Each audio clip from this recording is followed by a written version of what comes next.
No politician goes out in public these days without a BlackBerry. But now the struggling smartphone company is considering going private.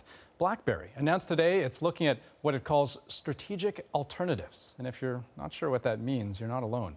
So we asked ADRIENNE to help us figure it all out. Well, it tried. It tried with changes at the top, changes in the name to just BlackBerry. And it tried with a late but loud launch in January of a new smartphone and operating system.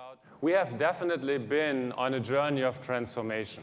BlackBerry knew it was make or break, and simply put, it didn't work. The board today taking a step it calls exploration of strategic alternatives. This is not the language of success, and this is not a surprise. In the run-up to January's launch, the signs were there. BlackBerry opening its doors to our cameras, only to let us witness analysts who were less than bowled over with the new phone.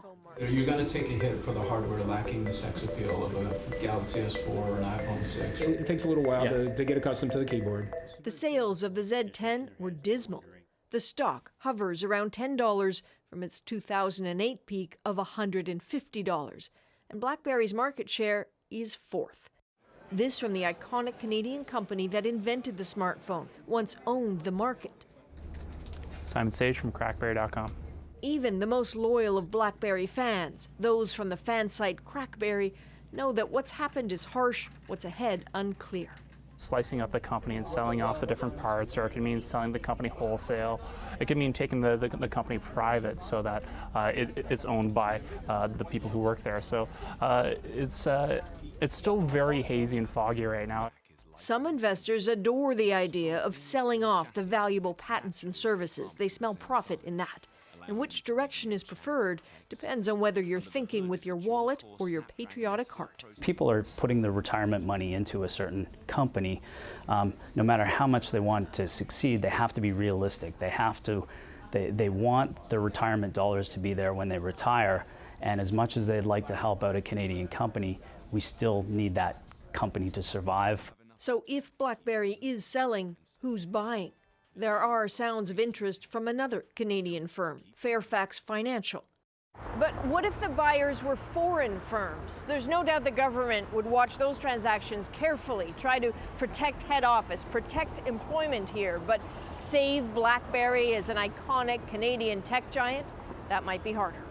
ADRIENNE, CBC News, Toronto.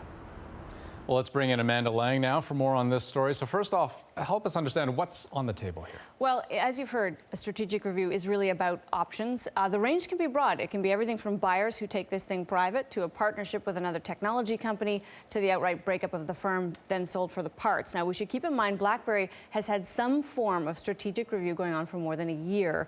This, though, suggests they're getting serious about one or more of the options. Some people see this as a sign of weakness. We should keep in mind, though, that if private investors are looking to take it out of the public market, they do that because they see value. Whether it's Fairfax or another investor group, that kind of action is actually a vote of confidence. Right. So what does this mean for Canadians who actually own some of this stock? Do they stand to make money out of this? Unfortunately, unless you bought it yesterday, probably not. This is a really widely held name. It's in mutual funds, it's in pension funds, and the chances are that it was bought at a higher level than a buyout price would get you. But one of the options that it explores could mean the company's able to get its business back on track, rebuild market share.